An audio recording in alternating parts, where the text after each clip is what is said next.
Hello everyone, this is Nikhil and welcome to our channel. So आज हम लोग RRB NTPC के 2016 में 18 मार्च को सेकेंड शिफ्ट में जो सारे जितने भी मैथ्स के क्वेश्चन थे वो सारे डिस्कस करेंगे। हम सारे क्वेश्चंस को पहले बेसिक तरीके से देखेंगे, उसके बाद उसका देखेंगे कि उस सवाल का बेस्ट अप्रोच क्या हो सकता है, किस मेथड को हम अडॉप्ट करके अपना मैक्सिमम टाइम सेव कर सकते हैं। और कई कई ऐसे भी सवाल होंगे जिसमें हमें पेन पेपर का भी यूज़ नहीं करना पड़ेगा और मेंटली हम उसको आराम से ईजिली सॉल्व कर सकते हैं। तो लेट्स गेट स्टार्टेड। सो हमारे पास पहला क्वेश्चन है जो कि कंपाउंड इंटरेस्ट से है, चक्रवृद्धि ब्याज से है। क्वेश्चन कह रहा है कि यदि जानवी के पास 1,25,000 रुपये हैं, ठीक है, और उसको 8% की वार्षिक दर से ब्याज पर उधार लेती है, तो 2 वर्ष के अंत में उसको कितने वापस लौटाने पड़ेंगे राशि। तो इस चक्रवृद्धि ब्याज को करने के हम जानते हैं कि बहुत सारे तरीके होते हैं। तो सबसे पहले हम देखते हैं कि इसका जो नॉर्मल कन्वेंशनल अप्रोच है वो क्या हो सकता है। तो हम सभी एक बेसिक फार्मूलाज जानते हैं कि ए इक्वल्स टू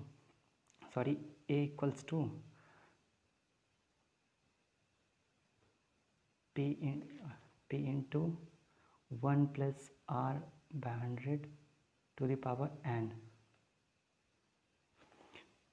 तो यहाँ पे P हमारे पास क्या है, 1,25,000 plus 1/8/100 to the power n की जगह हमारे पास यहाँ पे क्या आएगा, n की जगह हमारे यहाँ पे 2 है। तो इसको हम सॉल्व करेंगे तो क्या होगा, 108/100। तो फाइनली जो हमारे पास क्या आएगा, इसको सॉल्व करने के बाद 1,25,000 इंटू 108/100 इंटू 108/100। तो इसको हम सॉल्व करते हैं तो ये 3 0 हमारा कट गया, हमारे पास बच गया 10 बच गया यहाँ पे। तो 10 सॉरी 1 मैंने 10 काट दिया था यहाँ पे, तो यहाँ पे 100 बच गया, 1 0 बच गया, 10 बच गया। तो इसको हम 5 से काट लेते 25 टाइम्स और इसको 2 टाइम्स। तो अब लेकिन हमारे पास यहाँ पे बिग इशू ये है कि 108 इंटू 108 हम कैसे करेंगे। अगर इसको हम जो नॉर्मल मल्टीप्लिकेशन होता है उससे करने लगेंगे तो बहुत टाइम हमारा जाएगा। तो इसके करने के लिए कैलकुलेशन की मैं एक बेसिक ट्रिक्स की एक वीडियो भी कल डालूंगा कि कैसे जो नॉर्मल कैलकुलेशन के मेथड्स होते हैं उसको हम कैसे कर सकते हैं। तो ये हमारे 100 के पास एक नंबर है, तो अगर बेस 100 के पास हो तो उसके नज़दीक वाले नंबर का मल्टीप्लिकेशन या स्क्वायर कैसे करते हैं। तो इसमें हमें 108 इंटू 108 है, तो 108 100 से कितना बड़ा है, 100 से 8 बड़ा है। तो हम क्या करते हैं ना कि वो नंबर 100 से जितना बड़ा उसमें उतना ऐड कर देते हैं। तो 108 में 8 ऐड करेंगे तो क्या आएगा हमारे पास 116, और 100 से जितना बड़ा है उसका स्क्वायर यहाँ पे लिख देते हैं। तो यहाँ पे हमारे पास जो वैल्यू आएगी फाइनली वो आएगी 11664। तो कितनी आसानी से हमने यहाँ पे कैलकुलेशन कर लिया। तो मैं कल इसी चैनल पे कल एक वीडियो डालूंगा कैलकुलेशन से रिलेटेड, जो कि बेसिक कैलकुलेशन, सारे कैलकुलेशन नहीं पढ़ने हैं आपको, जो बेसिक आपको आनी चाहिए वो मैं सारे कल बताऊँगा। तो हमारे पास ये फाइनली कितने वैल्यू आएंगे, 11,664। तो हमारे पास जो फाइनली यहाँ पे वैल्यू आएंगी 25/2 इंटू 11,664। ये 2 से जाएगा, कितने टाइम से आएगा 2, 5 10 8 3 2। इसको हम 25 से मल्टीप्लाई करेंगे तो कितना आ जाएगा हमारे पास आ जाएगा आपको, यहाँ पे मैं लिख देता हूँ 0,0,8,820 145 8, यानी 1,45,800 आएगा। तो हमारा आंसर क्या हो जाएगा, ए हो जाएगा। लेकिन एग्ज़ाम में हमें इस मेथड से करना है, बिल्कुल नहीं करना है। मैंने पहले ही बोला था कि कंपाउंड इंटरेस्ट को करने के ढेर सारे मेथड्स होते हैं। तो ये मैंने बताया कि मैं सब सारे क्वेश्चंस को पहले कन्वेंसली करूँगा कि जो उसका बेसिक मेथड है उससे हम कैसे कर सकते हैं। अब मैं बताता हूँ कि इस क्वेश्चन को करने के लिए बेस्ट अप्रोच क्या हो सकता है। तो इस सवाल को करने के लिए जो बेस्ट अप्रोच है वो है रेशियो मेथड। आप में से बहुत जानते भी होंगे, बहुत पॉपुलर मेथड है, बहुत आसान होता है। अगर हमारे पास डेटा ईजी हो, कहने का मतलब कि अगर हम जो रेट का डेटा इजी हो, जैसे अभी 8% है तो ये एक आसान डेटा है, 5 8 10% यहीं पे। तो इसमें हम रेशियो मेथड को लगा सकते हैं। तो रेशियो मेथड में क्या होगा, 8% जो है हमारे पास 8% की फ्रैक्शन वैल्यू क्या होती है, 2/25। तो अगर हमारे पास प्रिंसिपल 25 है तो अमाउंट रिस्पेक्टिव कंपाउंड इंटरेस्ट में क्या हो जाएगा 27। तो हमें 2 साल के लिए है तो हमें 2 साल का लिखना पड़ेगा। तो हमारे पास अगर प्रिंसिपल 625 है तो अमाउंट क्या है 729 है 2 साल के लिए। तो तो इसे 625 की वैल्यू कितनी दी हुई है? 1,25,000। तो ये कितना, इसको हम देखते हैं कि ये कितना टाइम्स है। तो 625 इंटू 2, 1250, ये 2 जीरो हो रहेगा, तो ये कितना है? 200 गुना है। तो ये भी हमारा क्या होगा? ये भी हमारा 200 गुना होगा। तो ये भी हमारा 200 गुना होगा। तो फाइनली आंसर क्या आ जाएगा? इसको हम इससे मल्टीप्लाई करेंगे तो मैं यहाँ पे इसको इरेज कर दे, यहाँ पे इसका वैल्यू मैं यहाँ पे लिख देता हूँ। तो हमारा जो होगा 729 इंटू 200, आंसर विल बी 00, यहाँ पे आ गया 2 9 8, 2 2 415, 14, 1,45,800। तो हमने देखा कि रेशियो मेथड से हमें कितनी आसानी से इस क्वेश्चन को कर लिया।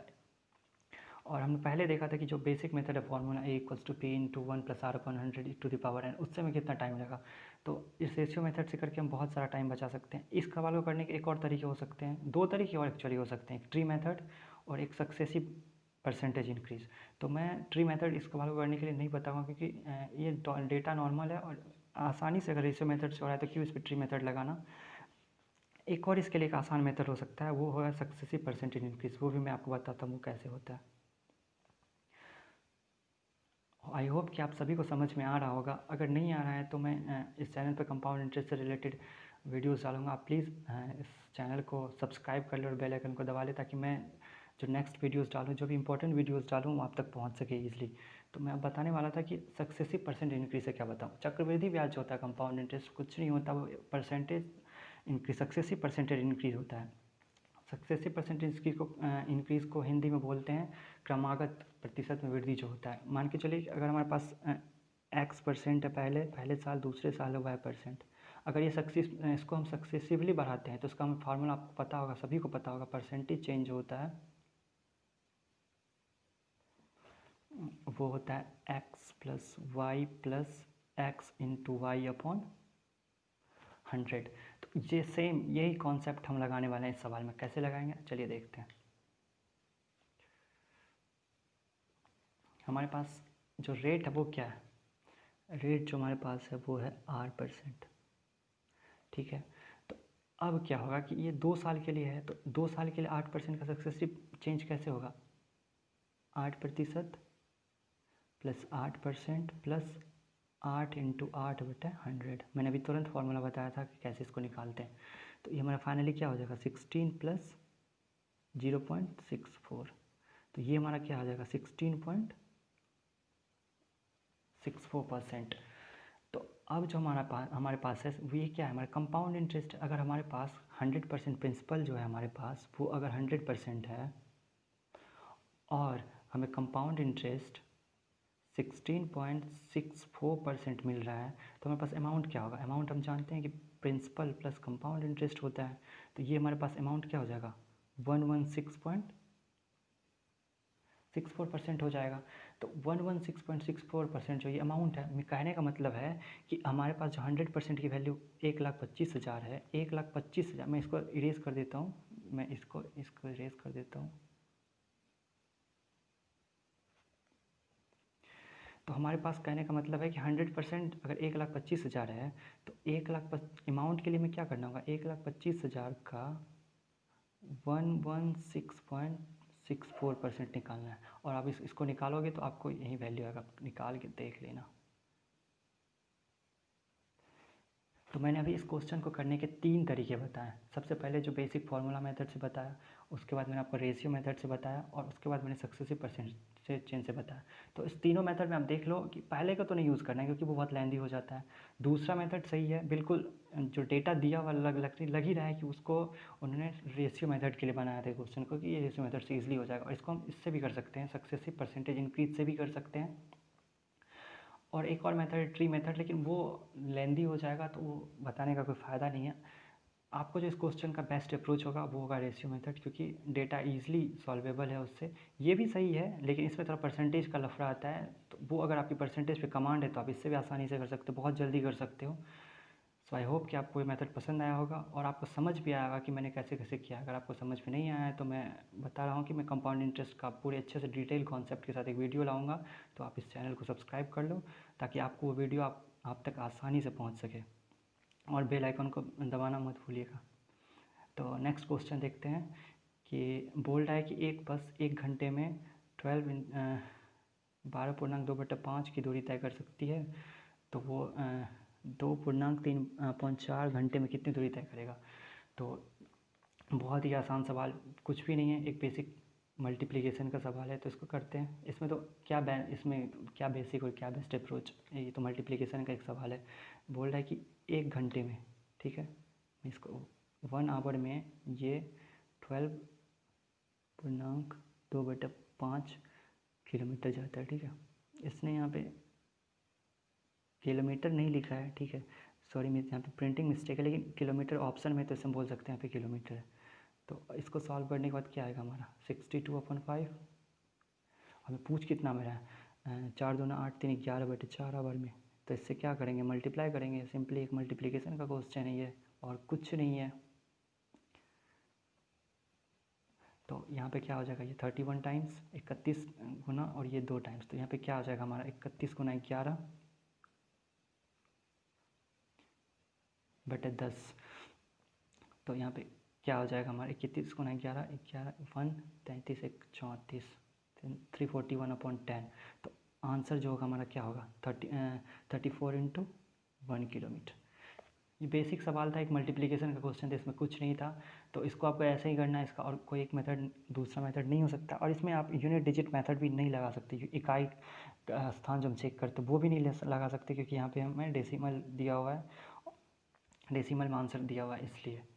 चलिए अगले सवाल की तरफ बढ़ते हैं। नेक्स्ट क्वेश्चन, अगला सवाल कि कितने टाइम में 8,750 फिर यहाँ पे प्रिंटिंग मिस्टेक मेरे को दिख रहा है, यहाँ पे RS कर लेना या रुपया कर लेना आप लोग, का साधारण ब्याज 8% वार्षिक दर से मूलधन का 6 × 25 हो जाएगा। तो इसको मैं करने का सबसे पहले कन्वेंशनल मेथड बताता हूँ, जो बेसिक मेथड है, जो बेसिक से इसको कैसे कर सकते हैं। मैंने पहले ही बताया था कि मैं सारे क्वेश्चंस को पहले बेसिक से बताऊँगा और उसके बाद उसका जो बेस्ट अप्रोच है, जो जिस अप्रोच को आपको एग्ज़ाम में अडॉप्ट करना है वो बताऊँगा। तो चलिए पहले इसमें जो बेसिक मेथड है वो देखते हैं। हमें क्या बोल रहा है कि 8750 रुपये हैं, ठीक है, प्रिंसिपल है, ठीक है, 8750। रेट जो दिया हुआ है हमें 8% दिया हुआ है, ठीक है। अब पूछ रहा है कि टाइम निकालना है, हमें टाइम निकालना है, टाइम इक्वल्स टू व्हाट। ये मैं आपको बता रहा हूँ कन्वेंशनल मेथड, बेसिक मेथड से बता रहा हूँ, इसलिए ऐसा आपको लग रहा है। ऐसे एग्जाम में नहीं करना है, कैसे एग्जाम में करना है ये मैं इसी सवाल का जो अगला मेथड होगा उसमें बताऊँगा। तो अब क्या है ना कि मूलधन का 6/25 हो जाएगा। तो अब हमें क्या करना होगा कि पहले तो हमें ये निकालना होगा, जो हमारा ये 8750 का 6/25, ठीक है। तो 6/25 निकालेंगे, तो पहले इसको हम कर लेते हैं 350 टाइम्स, तो ये हमारा कितना आ जाएगा 2100। तो अब हमारा क्या होगा, SI जो है हमारा, SI कितना निकल के आ गया, बोल रहा है कि साधारण ब्याज अपने दर से मूलधन का 6% हो जाएगा। तो हमारा SI कितना आ गया 2100 रुपया। तो अब हम जानते हैं कि सिंपल इंटरेस्ट का फॉर्मूला पता है आप सभी को, P × R × T/100। तो अब इस फार्मूला में हम जो वैल्यू में दी हुई डालेंगे और टाइम निकल जाएगा। तो ठीक है, हमारे पास सारे वैल्यू में पता है, मैं इसको रेज कर लेता हूँ। तो ऐसा ही हमारे पास पता है कितना है 2100 रुपया है। हमारे पास प्रिंसिपल 8750 है, R हमारे पास 8 है, T हमें निकालना है अपॉन 100।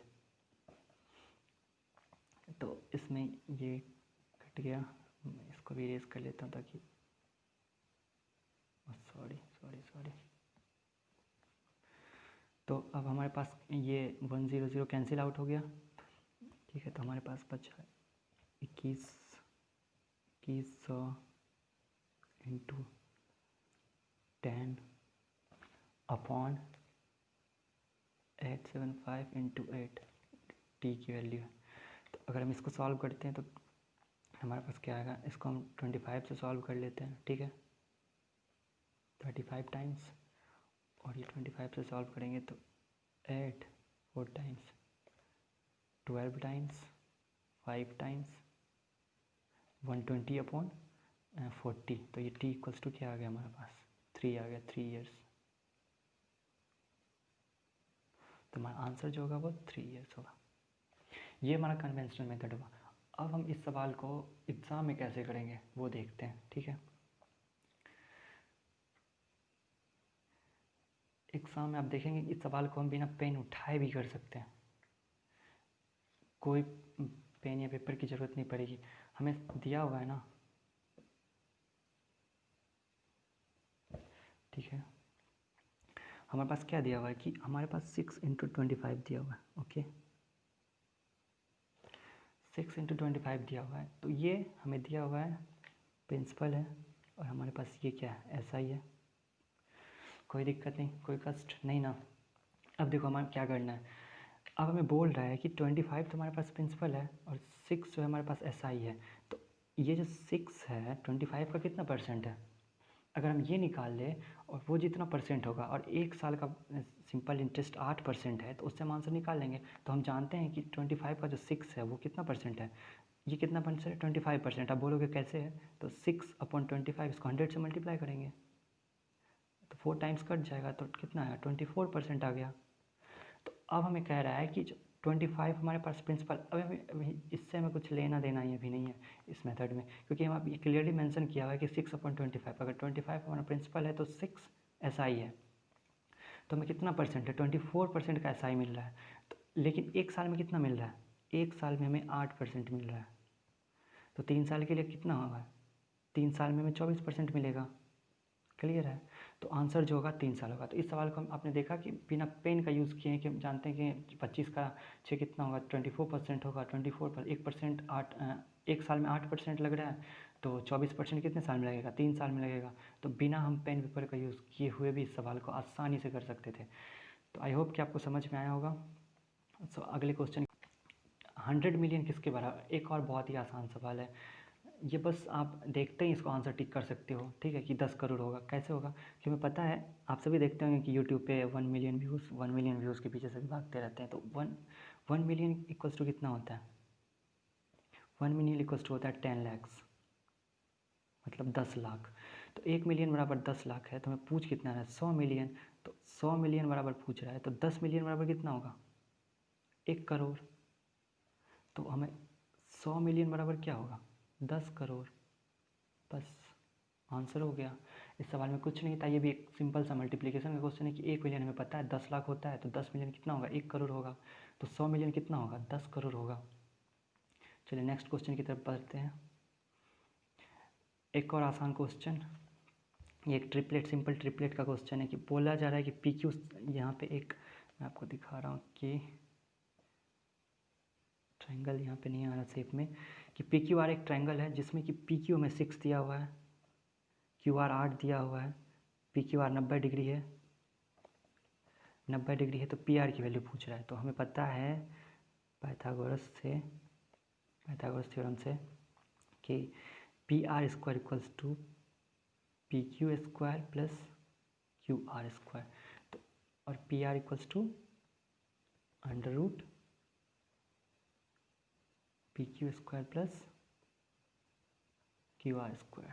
दैट मीन्स ये जो वैल्यू आ जाएगा हमारा under root 6 square plus 8 square, तो इसकी वैल्यू आ जाएगी 10, क्योंकि 36 और 64 100 आएगा, 100 का अंडर रूट करेंगे तो हमारा वैल्यू क्या आ जाएगा, 10। तो हमारा फाइनल आंसर क्या होगा, 10। ये भी बहुत आसान क्वेश्चन, और हम जानते हैं कि 6 और 8 और 10 एक पाइथागोरियन ट्रिपलेट है। तो ये तो अपने क्वेश्चन का डेटा देखते ही हम आराम से 10 टिक मार सकते थे, इसमें इतना करने की ज़रूरत नहीं, फिर भी मैंने बता दिया कि कैसे इसको सवाल को करना था। चलिए मूविंग फर्दर, नेक्स्ट क्वेश्चन की तरफ बढ़ते हैं। आगे कह रहा है कि यदि x square plus y square under root का वैल्यू 25 दिया हुआ है और वाई इक्वल्स टू 2x है, तो x का मान हमें निकालना है। ये भी एक बहुत सिंपल सा क्वेश्चन है, बेसिक थोड़ा सा अलजेब्रिक क्वेश्चन है और थोड़ा सा कैलकुलेशन है। देखते हैं, तो हमें यहाँ पे x square plus y square की वैल्यू क्या आ जाएगी। ये साइड अंडर रूट है तो राइट हैंड साइड जाने पे क्या होगा, स्क्वायर हो जाएगा, तो 25 का स्क्वायर 625। अब हमें क्या बोल रहा है, वाई की जगह वाई इक्वल्स टू 2x, तो हम क्या कर सकते हैं कि एक्स स्क्वायर प्लस वाई की जगह हम क्या रख सकते हैं, 2x रख सकते हैं। 2x का स्क्वायर इक्वल्स टू 625। तो हमें यहाँ पे क्या मिल जाएगा, x square plus 4x square equals to 625। तो एक्स स्क्वायर की वैल्यू क्या आएगी, 5x स्क्वायर आएगा, उस हट जाएगा तो 125, और x की जो मैंने वैल्यू फाइनली आएगी वो 125 का अंडर रूट। तो आंसर जो होगा, आपने देखा कि ये बहुत ही आसान सवाल था, एक बेसिक सिंपल इक्वेशन का क्वेश्चन था, जिसको कि हमने आसानी से जैसे जैसे क्वेश्चन ने डिमांड किया वैसे हम सॉल्व करते गए, फाइनली में आंसर आएगा, बहुत आसानी, बहुत ईजिली आंसर आ गया हमें। और y की जगह बस हमने 2x को पुट किया और हमें आंसर मिल गया। तो ये भी बहुत ही आसान क्वेश्चन था, इसमें मुझे नहीं लगता कि इससे अच्छा बेस्ट अप्रोच कुछ हो सकता है। यहाँ पे वैल्यू पुट कर सकते लेकिन क्यों करना, अगर डेटा इतना ईजी है तो ये भी हमें 10 से 20 सेकंड में आराम से आंसर आ जाएगा। चलिए आगे बढ़ते हैं। नेक्स्ट क्वेश्चन बोल रहा है कि जैक एक पोशाक को 1440 रुपये में बेचता है, 20% का लाभ कमाता है। अगर 20% का लाभ कमाता है तो 120 की वैल्यू कितनी दी हुई है हमें, 1440। तो पोशाक का क्रय मूल्य बोल रहा है, हमें 100 की वैल्यू पूछ रही है, बहुत ही आसान सवाल है।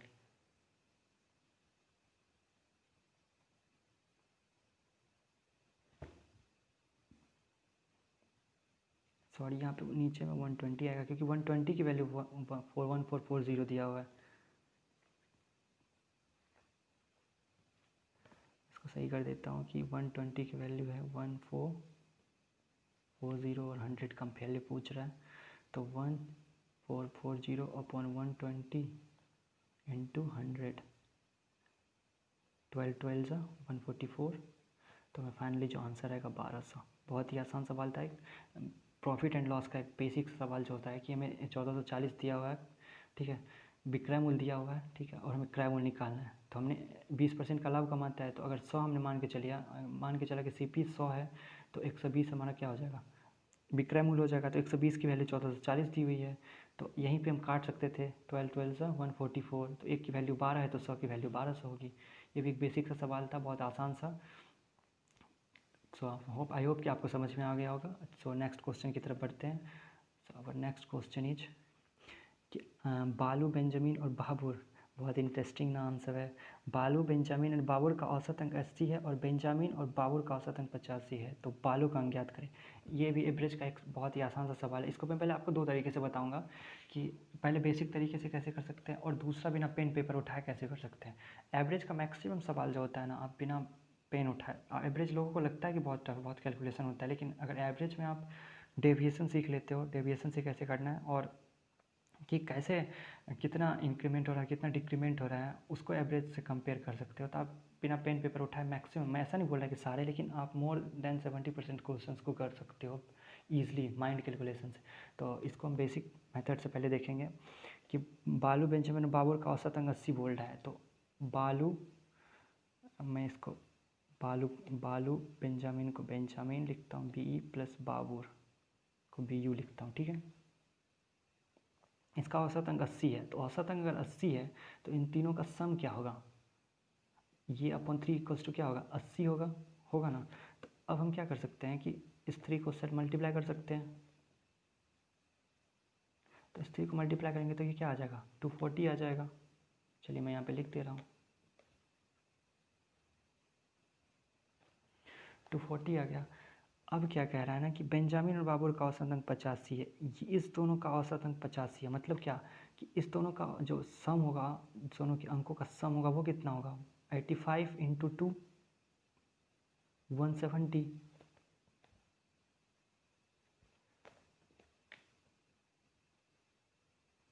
ये 170 होगा। तो अगर तीनों का सम 240 है और इस दोनों का सम 170 है, तो हमसे पूछ क्या रहा है, बालू का अंक।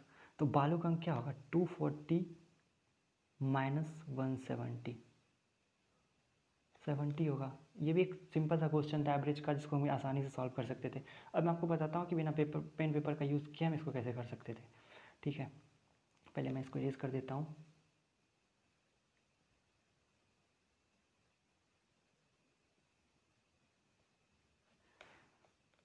देखिए इसमें क्या कह रहा है, बालू बेंजामिन बाबर का औसत अंक 80 है, बेंजामिन और बाबर का औसत अंक 85 है। कहने का मतलब है कि अगर तीनों का 80 है और बेंजामिन और बाबर का अंक भी 80 होता तो एवरेज पे कोई फ़र्क नहीं पड़ता, ठीक है। लेकिन बेंजामिन और बाबर का औसत अंक कितना है, 85 है। तो ये कितना एक्स्ट्रा ले रहा है, अगर एक्स्ट्रा कितना ले रहा है औसत से एक 5 10 एक्स्ट्रा ले रहा है, ठीक है। तो 10 जो एक्स्ट्रा ले रहा है तो औसत को मैंने बताया था कि डेविएशन का कॉन्सेप्ट मैं आपको इस चैनल पे एवरेज भी करवाऊंगा, सारे मैथ्स के जो इंपॉर्टेंट अर्थमेटिक के टॉपिक्स और एडवांस के भी है वो सारे करवाऊंगा। तो प्लीज़ आप इसको सब्सक्राइब कर इस चैनल को सब्सक्राइब कर लेना और बेल आइकन को दबा देना, ठीक है, ताकि मैं जो भी फर्दर वीडियोस डालूँ आप तक पहुँचे, ईज़िली पहुँच जाए और आप उसको देख के जो भी बेनिफिट हो सकता है वह उठाएँ। और मैं बोलना चाहूँगा कि आप बहुत कुछ सीखने वाले हो इस वीडियो में, तो इस वीडियो के लास्ट तक आप बने रहिएगा। अब देख ही रहे होंगे कि मैं बहुत जितने भी मेथड्स हो सकते हैं एक सवाल को करने के वो सारे करवा रहा हूँ, ठीक है।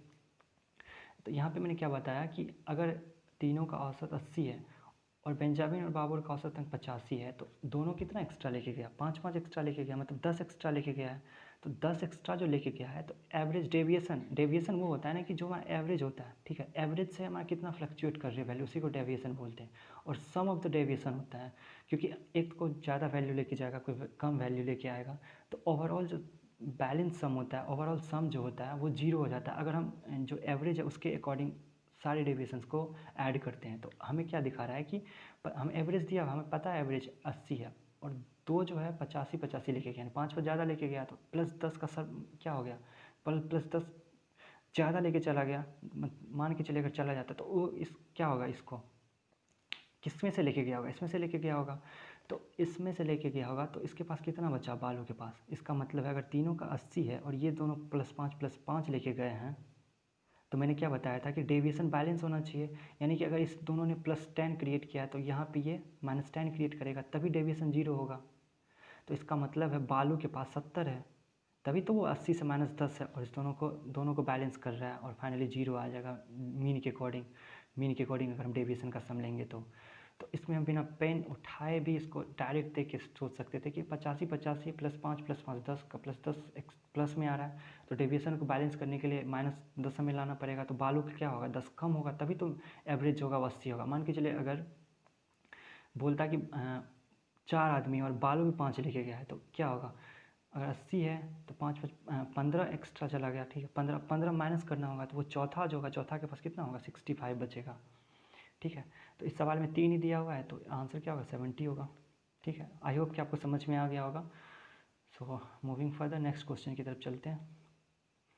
एक और बहुत ही आसान क्वेश्चन, यदि 7 पेज प्रतिदिन पढ़े जाए तो एक पुस्तक 40 दिन पढ़ी जा सकती है, तो उस बुक को 8 दिन में 8 दिन में पढ़ना है तो कितने पेज पर डे पढ़ने होंगे हमें। बहुत ही आसान सवाल है। हमें सबसे पहले क्या करना होगा कि टोटल नंबर ऑफ पेज निकालना होगा, ठीक है। टोटल पेज बुक में कितना होगा, 14। अगर एक दिन में हम 7 पढ़ते हैं, ठीक है, तो 40 दिन में कितने पेजेस होंगे उसमें, 280, ठीक है। तो इसमें कितने पेजेस होंगे, 280 पेजेस होंगे। अब हमें क्या कह रहा है कि इस बुक को 8 दिन में पढ़ जाना है, ठीक है। तो अब हमारे पास बुक में 280 पेजेस हैं, ठीक है, और हमें पढ़ कितने दिनों में जाना है, 8 दिनों में पढ़ जाना है। तो 8 दिनों में पढ़ जाना है तो क्या होगा, 8 से डिवाइड करेंगे सिंपली, तो कितना दिन लगेगा हमें, 8 × 24 4 0 35 35 डेज। सिंपल बेसिक सा एक यूनिटरी मेथड का एक सवाल था कि अगर हमें 280 पेजेस हैं, उसको 280 पेजेस किसी बुक में हैं, उसको 8 दिन में पढ़ जाना है तो कितने, एक दिन में 35 पेजेस पढ़ेंगे, ठीक है, 35 pages per day. I hope कि समझ में आ गया। इस क्वेश्चन में कुछ दम नहीं था, बहुत ही बेसिक सवाल था। सो आगे बढ़ते हैं हम लोग। ये एक रेशियो, इसको करने के मैं आपको 2 तरीके बताऊँगा, ठीक है। तो देखते हैं, इसमें पहला तरीका सीखते हैं। देखिए इसको हम 2 तरीके से कर सकते हैं, ठीक है। इसको कर हम 3 तरीके से सकते हैं एक्चुअली, लेकिन मैं आपको 2 मेथड बताऊंगा जो कि आपके लिए बहुत बेनिफिशियल होगा। पहले A/B में दिया हुआ, हम क्या करते हैं, A/B/C लिखते हैं, ठीक है। तो A/B क्या है, 2:5, और हमें B/C क्या है, 3:4। तो इसमें हम क्या करते हैं, इससे इसको मल्टीप्लाई करते हैं, इससे इसको मल्टीप्लाई करते हैं, ठीक है। तो ये 3 2 6, फिर ये स्ट्रेट करते हैं मल्टीप्लाई, इस टू 15, फिर इसको हम इससे मल्टीप्लाई करते हैं तो क्या होता है 20। आप सभी को पता होगा क्यों करते हैं, ये भी आपको पता होगा, क्योंकि इधर हमें ब्लैंक है तो यहाँ पे हम 3 लिखते हैं, और यहाँ पे ब्लैंक है तो यहाँ पे हम क्या लिखते हैं, 5 लिखते हैं, और इसको स्ट्रेट में मल्टीप्लाई करते हैं। तो चूँकि हमको यहाँ पे लिखना ना पड़े, यहाँ पे हमारे समय की बचत हो, इसलिए हम इसको इरेज कर देते हैं और इसको डायरेक्टली हम ऐसे मल्टीप्लाई कर लेते हैं। 3 2 6, 3 5 15, 4 5 20। तो हमारे पास जो फाइनल रेशियो आया A/B/C का रेशियो क्या आया, 6:15:20 में पूछ क्या रहा है A/C, तो A/C क्या होगा हमारे पास 6:20 यानी 3:10। तो हमारे पास जो फाइनल आंसर होगा वो 3:10 होगा। एक और मैं आपको मेथड बताता हूँ, वो चूँकि अगर तीन वेरिएबल्स आपके पास हो तो उसके लिए उतना यूज़फुल नहीं है, लेकिन अगर आपके पास 4 वेरिएबल हो तो उसके लिए वो काफ़ी यूज़फुल है। कैसे है मैं आपको बताता हूँ, एक और मेथड आपको मैं बता रहा हूँ इसको करने का। रेशियो आई होप कि आपको बहुत लोगों को पता भी होगा, जिनको पता होगा उनका अच्छा रिवीजन हो जाएगा, जिनको नहीं पता है उनको आज कुछ नया सीखने को मिलेगा। ठीक है, तो A/B पहले में दिया हुआ है, कितना दिया हुआ है 2:5। ध्यान से देखिएगा इस मेथड को। अगर 4 क्वांटिटी रहेंगी तो आपको बहुत बेनिफिशियल होगा, आपको वही मेथड लगाना है। ठीक, B/C 3:4। तो हमें क्या निकालना है, पहले A/B/C निकालना है। ठीक है, A/B/C। तो हम क्या करते हैं ना, A जहाँ से स्टार्ट हुआ है वहाँ से आते हैं, और अगर A कहीं और होता है तो उस डायरेक्शन में मुड़ जाते हैं, लेकिन A कहीं है नहीं, A केवल एक जगह है, तो हम क्या करेंगे, स्ट्रेट आ जाएंगे। तो 2 3 6, तो A हमारा 6 आ गया। अब क्या है, B यहाँ से स्टार्ट हो रहा है और यहाँ भी है, तो क्या करेंगे, मैंने क्या बोला, जहाँ से स्टार्ट हो रहा है वहाँ शुरू करेंगे और जिधर जिधर B उधर मुड़ जाएंगे और उसको मल्टीप्लाई कर देंगे। 5 3 यहाँ 5 से स्टार्ट हुआ, हमने B यहाँ है तो यहाँ मुड़ गए, तो ये क्या होगा हमारा B15। और अब C कहाँ पे, C एक जगह पे है, ऊपर कहीं नहीं है, बस स्ट्रेट यहाँ पे, तो डायरेक्टली यहाँ पे आ जाएंगे। तो 5 4 20। तो देख कितना आसानी से मैं A/B/C निकलेगा 6:15:20। इसको मैं अप्लाई कर सकते थे, लेकिन अगर 3 क्वांटिटी रहे तो हमने जो पहले मेथड बताया था वो आसान होता है। ठीक है, क्योंकि उसमें हम ईजिली मल्टीप्लाई कर देते हैं, लेकिन अगर 4 क्वांटिटी हो तो उसके लिए काफ़ी बेनिफिशियल होता है। कैसे होता है मैं आपको बताता हूँ। देखिए, एक 4 क्वांटिटी भी एग्जाम्पल में लेते हैं। ठीक, मैं इसको यूज़ करने वाला हूँ।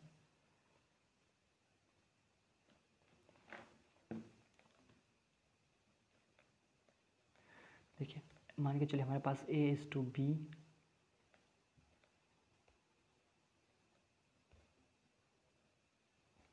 हमारे पास A/B 2:3 है, B/C 5:2 है, और C/D 7:2 है। और हमसे पूछ रहा है A/B/C/D। आपको पता है कि अगर इसमें हमने वो वाला मेथड लगाया कि A/B फिर B/C लिखेंगे, फिर जैसे कि ये A/B/C/D, तो मान के चलिए यहाँ पे 2:3 लिखना है, तो हम क्या करेंगे कि मैंने आपको बताया था A कहाँ से स्टार्ट हो रहा है, A यहाँ से स्टार्ट हो रहा है, लेकिन नीचे कहीं नहीं है, तो हम क्या आ जाएंगे, स्ट्रेट आ जाएंगे सीधे। तो 2 5 10 × 7 70 आएगा A की वैल्यू। अब B देखिए कहाँ से स्टार्ट हो रहा है, यहाँ से स्टार्ट हो रहा है और यहाँ है, उसके बाद कहीं नहीं है, तो हम यहाँ से मूव करेंगे, यहाँ आएंगे और फिर सीधे स्ट्रेट आ जाएंगे। तो और बाकी को मल्टीप्लाई कर लेंगे, क्योंकि B इसके बाद कहीं डायरेक्शन चेंज नहीं हो रहा है, तो सीधे आ जाएगा। 3 5 15 7 105। अब देखिए C कहाँ पे है, यहाँ से C यहाँ से यहाँ है और यहाँ है, तो मीन्स टू से यहाँ आएंगे और फिर यहाँ मुड़ जाएंगे। 3 2 6 6 7 42। और हमें यहाँ पे क्या है, D कहाँ है, ऊपर कहीं नहीं है, बस नीचे है, तो सीधे नीचे आ जाएंगे मल्टीप्लाई करते हुए। 3 2 6 2 12। तो A/B/C/D का जो रेशियो है वो आएगा 70:1:5:42 रेशियो 12। ठीक है, तो इसको हम ऐसे कर सकते हैं। अगर इसको हमें उस मेथड से करना होता तो बहुत ही लेंथी हो जाता कि A/B पहले लिखना पड़ता, फिर B के बाद जितना 3 3 ऐसे लिखना पड़ता हमें, फिर अगर B/C है तो B के पहले में वैल्यू लिखनी पड़ती, फिर C के बाद वो लिखना पड़ता, काफ़ी लंबा हो जाता है। इससे हम आसानी से ज़्यादा वैल्यू बिना लिखे हुए आसानी से कर सकते हैं। तो आई होप कि आपको समझ में आ गया होगा। अगर आपको नहीं समझ में आया होगा तो आप हमें कमेंट बॉक्स में बता सकते हो, मैं रेशियो पे एक वीडियो फ्रेश कॉन्सेप्ट का वीडियो बना के आपको यहाँ पे प्रोवाइड करा दूँगा। So moving for the next question की तरफ चलते हैं। एक और बहुत ही मल्टीप्लिकेशन का सवाल है, आप इसको ईज़िली कर सकते हो, फिर मैं कर देता हूँ आपको कि 0.05 इंटू 0.4। इसमें क्या होता है ना कि बच्चे गलती करने के चांसेस होते हैं कि एग्ज़ाम में हड़बड़ी के चक्कर में वो डेसिमल अच्छे से नहीं आंक पाते हैं कि कितने प्लेसेस के बाद होगा। तो हम क्या करते हैं, दशमलव के राइट हैंड साइड से देखते हैं कि कितने कितने बाद पॉइंट्स के बाद है। तो 0.05, 0.4, 2 है और यहाँ 3 है। तो दशमलव के 3 अंकों के मतलब 3 अंकों से पहले दशमलव होगा राइट दाहिने तरफ से। तो लेकिन यहाँ पे बच्चे गलती क्यों करेंगे ऑप्शन को देख के कि यहाँ पे ये 0.0002 को मार देंगे, जो कि बिल्कुल गलत है। क्योंकि वो देखेंगे कि 2 यहाँ है, 1 यहाँ है, 3 अंकों के बाद दशमलव होगा तो 3 अंकों के बाद लगा देंगे, लेकिन गलत है। क्यों गलत है? क्योंकि हम इसको मल्टीप्लाई करेंगे तो 5 4 क्या होगा, 20 हो जाएगा, होगा ना। तो ये जो हमारे पास आएगा 0.020 आएगा। तो ये 2 के बाद 0 हो या ना हो कोई फ़र्क नहीं पड़ता, इसलिए आंसर जो होगा हमारा 0.02 आएगा। अगर आप मान के चलिए तो इजी डेटा है इसलिए हमने कर लिया। मान के चलिए आपके पास कॉम्प्लेक्स डेटा है, ठीक है, और दशमलव मैच नहीं कर रहा है, मतलब आपको कन्फ्यूज़न हो रही है, तो आप क्या करते हो, कर सकते हो दशमलव को हटा के ऊपर का मल्टीप्लाई कर दो, फिर उसको डिवाइड कर दो ईजिली। कैसे कि यहाँ पे हम क्या करते हैं, यहाँ पे हमने दशमलव को हटाया तो 100 आ गया, यहाँ पे हमने दशमलव को हटाया तो 10 आ गया। तो ये में क्या आ जाएगा 20 अपॉन कितना आएगा 1000। तो ये हमें कितना आ जाएगा 1000 से 20 को करेंगे तो 0.02 आ गया। तो अगर आपको कन्फ्यूज़न हो रही है, दशमलव में दिक्कत हो रहा है मल्टीप्लिकेशन करने में, तो आप उसको ऐसे भी कर सकते हो।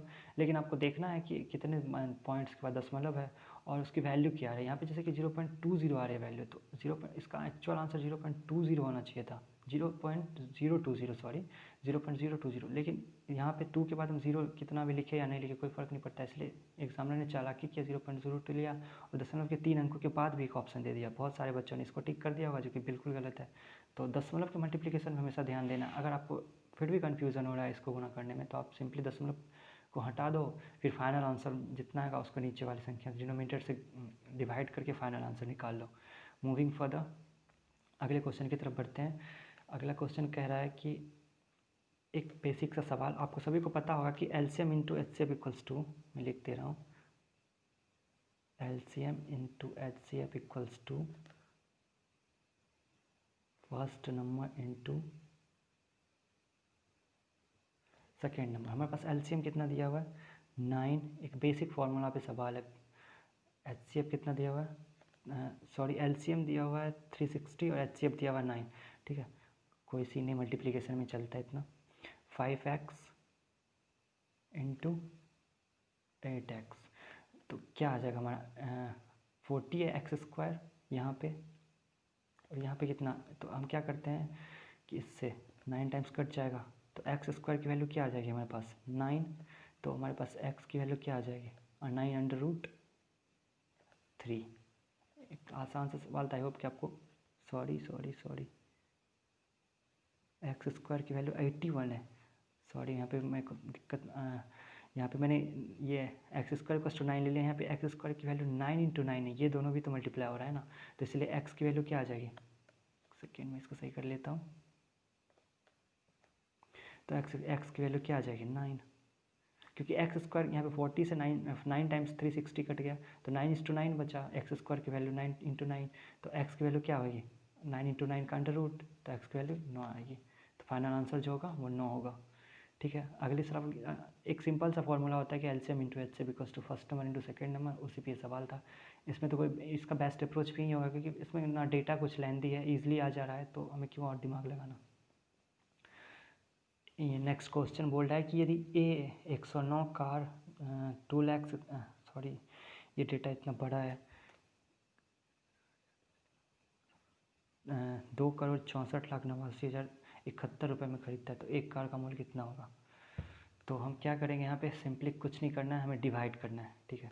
तो यहाँ पे हम क्या करेंगे, डिवाइड करेंगे, इतना बड़ा डेटा है, तो हम क्या करते हैं यूनिट डिजिट का कॉन्सेप्ट लगाने की कोशिश करते हैं, ठीक है। तो यहाँ पे अगर 9 है और यहाँ पे 1 है, तो हम इसको डिवाइड करेंगे, तो हम जानते हैं कि 9 9 ज़ा 80, तो 81 होता है, तो 9 9 ज़ा 81 होता है, तो हमें जो भी आंसर होगा वो 9 होगा उसका यूनिट डिजिट, ठीक है। तो हमें ये और ये तो हो नहीं सकता। अब अभी भी 2 में हमें कन्फ्यूज़न है, तो इसका मतलब है कि हमें यहाँ पे डिवीज़न करना ही पड़ेगा, ठीक है। तो हम डिवीज़न करते हैं और हमारे पास अभी कोई ऑप्शन नहीं है। इतने सवाल को तो हमने इतने आसानी से किया, कम से कम एक तो थोड़ा सा लेंदी तो बनता ही है। तो 19 2 टाइम्स जाएगा 218, यह आपको 4 6 यहाँ पे 8 आ जाएगा। तो 4 टाइम्स, तो यहाँ पे क्या बचेगा मैं 436, तो यहाँ पे कितना बच जाएगा मैं 32 बचेगा यहाँ पे आएगा 9, तो 3 सा 327, तो यहाँ पे मैं 2 बचेगा। जैसे ही 2 बचेगा हम देख रहे हैं कि इसके बाद क्या आएगा 9 पर 0 आएगा। 0 क्या होता है 109 से छोटा होता है, यहाँ पे मैं क्या देना पड़ेगा 0 देना पड़ेगा। तो यहाँ ऑप्शन में 249 0 यहाँ पे मिल रहा है, तो आंसर ये हो जाएगा। इसके बाद हमें करने की ज़रूरत ही नहीं है। तो आप जो क्वेश्चन सॉल्व करोगे तो उसमें आपको ऑप्शंस जो भी आंसर के ऑप्शंस हैं उस पर भी ध्यान देना होगा, ठीक है। अगर हम यहाँ पे दिए हुए तो हमें 2 स्टेप तो कम से कम यहाँ पे हमें बचा लिया ना हमें डिवीज़न में। अगर हम यहाँ पे ध्यान नहीं देते ऑप्शंस में और किए जाते तो जितना टाइम हम यहाँ पे बचा पा रहे हैं उतना नहीं बचा पाते। तो एग्ज़ाम में हमें यूनिट डिजिट पे ध्यान देना है, ऑप्शंस पे भी ध्यान देना है, ताकि हम पहले जितना कुछ टाइम बचा लें, ठीक है। वैसे भी एनटीपीसी के एग्ज़ाम में मैथ्स कंपेरेटिवली रीजनिंग के आसान आता है। आपको पता है कि रीजनिंग में पजल्स आएंगे, सेटिंग अरेंजमेंट आएंगे, तो आप मैथ्स के टाइम को बचा के उसमें अप्लाई कर सकते हो, क्योंकि सेटिंग अरेंजमेंट और पजल्स में थोड़ा टाइम लग जाते हैं और रीजनिंग कंपेरेटिवली थोड़ा मैथ्स से टफ आता है एनटीपीसी में।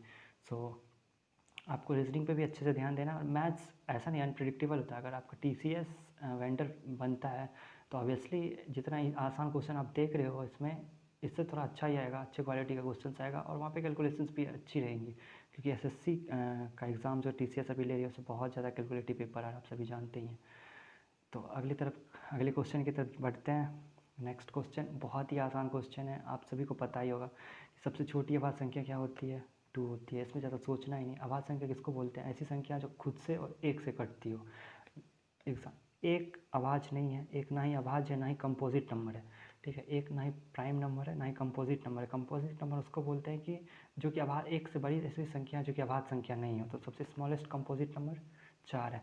और 2 के बारे में एक चीज़ और मैं बता दूंगा कि 2 एक ऐसी अभाज्य संख्या है जो कि इवन है, सम। आपसे पूछे कि एकमात्र या एकमात्र भी ना पूछे, आपसे पूछे कि सम अभाज्य संख्या कौन सी होती है, तो बस 2 होती है। अभाज्य संख्या एक 2 ही ऐसा है जो कि सम है, इवन है, बाकी सारे ऑड होते हैं, ठीक है। तो आपको ये ध्यान रखना है, ठीक है, कि एक अभाज्य संख्या नहीं है। सबसे छोटी अभाज्य संख्या 2 है, सबसे छोटी सम अभाज्य संख्या भी 2 है, ठीक है। आलू है जिसको कि 24 रुपये पर केजी की दर से कोई खरीदता व्यापारी, ठीक है, उसने 80 किलो को 85% लाभ पे और बाकी को 25% हानि पे बेचा है, तो ओवरऑल प्रॉफिट या लॉस पूछा जा रहा है, ठीक है। तो इसको हम 2 मेथड से कर सकते हैं, ठीक है। दूसरा मेथड जो है वो विदिन 10 सेकेंड्स आप इसको बना सकते हो, लेकिन मैं आपको पहले बताता हूँ बेसिक से कन्वेंशनली कि आप इसको कैसे बना सकते हो, ठीक है। तो इसमें पहले क्या निकालना होगा, हमें पहले सीपी निकालना होगा। तो हम पहले सीपी निकाल लेते हैं, ठीक है। तो सीपी क्या होगा 120 × 24, तो हमारे पास जो आंसर आएगा वो होगा 2880, ठीक है। तो अब हमें क्या बोल रहा है कि 80 किलो उसने 50% लाभ पे बेचा है। तो अगर हमारे पास वैल्यू है 24 रुपये प्रति किलो, तो 50% लाभ पे बेचेगा तो कितना होगा। अगर 100 की वैल्यू 24 है तो 150 की वैल्यू क्या होगी 36 होगी। तो SP1 जो होगा हमारे पास वो क्या होगा 80 × 36, तो ये जो होगा हमें ये भी आएगा 2880। तो यहाँ पे हम देख रहे हैं कि जो हमारा पहले सेलिंग प्राइस उसी से इसने अपना कॉस्ट प्राइस जो है क्रय मूल्य वो अर्न कर लिया। बाकी अब दूसरे से जो सेलिंग प्राइस है वो सेल करेगा वो उसका प्रॉफिट ही होगा इंटायरली। तो अब दूसरा क्या हुआ 25% हानि पे बेच रहा है। तो अगर 24 रुपये पर केजी की दर से वो बेच रहा है तो 25% लॉस पे कितने पे बेचेगा 18 रुपये पर केजी पे। लेकिन बचा है इसके पास कितना 40 केजी, तो ये इसको 18 केजी की दर से बेचेगा। 18 केजी को बेचेगा, सॉरी 18 रुपये पर केजी 40 केजी को बेचेगा। तो इसका क्या आएगा 720 वैल्यू आएगी। तो अब जो ये SP2 है मतलब जो दूसरा सेलिंग प्राइस है वो जो जितना इसने बेचा है ये सारा का सारा इसका प्रॉफिट हो रहा है, ठीक है। तो अब हम क्या करेंगे सिंपली इसका प्रॉफिट परसेंटेज निकाल देंगे, वही हमारा आंसर होगा। तो मैं इसको थोड़ा इरेज कर रहा हूँ। तो यहाँ पे जो हमारा प्रॉफिट परसेंटेज होगा वो क्या होगा 720/, 2880 इंटू 100, तो ये 0 से 0 कैंसिल आउट हो गया, ये 72, ये 180, ये 5, ये 36, तो क्या आ जाएगा हमारे पास 25% का प्रॉफिट होगा इसको। अब मैं आपको बताने वाला हूँ कि इसको कैसे हम एग्ज़ाम में बनाएंगे सवाल को। अगर एग्ज़ाम में बनाना होता मुझे तो मैं कैसे बनाता इस क्वेश्चन को। पहले मैं इसको इरेज कर देता हूँ।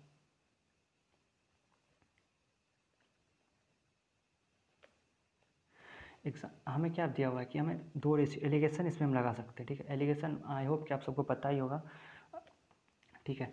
तो यहाँ पे हमें पहला कितना क्वांटिटी, पहले 80 kg को सेल किया, ठीक है,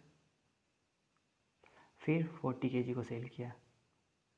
हम क्या करते हैं कि इसको हम रेशियो में पहले कन्वर्ट कर लेते हैं, ठीक है। तो ये हमें क्या होगा 2:1। अगर इसको ये 50% के लाभ पे बेचता है और इसको ये 25% के हानि पे, तो यहाँ पे -25% लिख देते हैं। तो यहाँ पे टोटल प्रॉफिट इसको कितना हो रहा है यहाँ से 100%, और यहाँ पे कितना लॉस हो रहा है टोटल -25%। तो ओवरऑल इस दोनों को मिलाने पे कंबाइन करने पे कितना आ रहा है 75% का इसको प्रॉफिट हो रहा है। लेकिन क्वांटिटी हमारे पास कितना है 3 है, तो टोटल ओवरऑल कितना आ जाएगा 25% का प्रॉफिट आएगा इसको।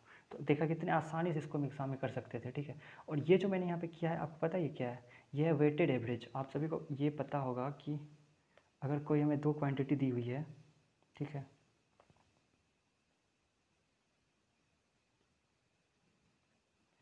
अगर कोई 2 क्वांटिटी दी हुई है, मान के चलिए 3 क्वांटिटी है जिसका कि एवरेज 50 है, और 2 क्वांटिटी जिसका एवरेज 50 है, एक क्वांटिटी जिसका एवरेज -25 है, क्योंकि यहाँ पे लॉस हुआ है तो -25% लिखना पड़ेगा मेरे को। तो इसका जो ओवरऑल एवरेज होगा वो कैसे निकालते हैं, उसका हम एवरेज AWT का फॉर्मूला होता है AW1 + AW2 into W1 + W2। यहाँ पे W1 W2 21 को करस्पॉन्ड कर रहा है, तो यहाँ पे क्या हो जाएगा हमारे पास 100 और 1 इंटू -25/3, तो 25। अगर यहाँ पे माइनस में वैल्यू आती तो हमें हानि होता है, यहाँ पे प्लस में आ रहा है इसलिए क्या हो रहा है प्रॉफिट हो रहा है। तो ये कुछ नहीं था, ये हमारा वेटेड एवरेज था कि अगर मल्टीपल क्वांटिटीज़ दी हुई है, ठीक है, और उसका भी एवरेज भी मेंशन है, तो ओवरऑल एवरेज कैसे निकालेंगे। तो इसी से हमारा एलिगेशन का भी कॉन्सेप्ट आया हुआ है, ठीक है, वेटेज एवरेज से ही।